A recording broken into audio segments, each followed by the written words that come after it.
একটা ভালো গল্প অথবা একটা ভালো মুভি তৈরি করলে সেটাকে আটকে রাখা যায় না। সিয়াম আহমেদ অভিনীত জঙ্গলি মুভিটা তারই প্রমাণ। এই ঈদে মুক্তি পাওয়া সিনেমা জঙ্গলি। জঙ্গলি মুভি হয়তো বরবাদের মতো না, কিন্তু জঙ্গলি মুভিটা আসলেও একটা ভালো মুভি। এই মুভির গল্পটা জাস্ট অসাধারণ। সিয়াম আহমেদ তার সেরাটা দিয়েছে এই মুভিতে।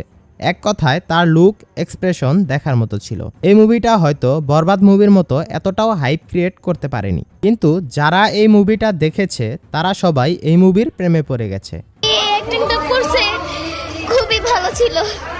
জঙ্গলি মুভিটা ঈদের ষষ্ঠ দিনেও বক্স অফিসে ভালোই আয় করেছে।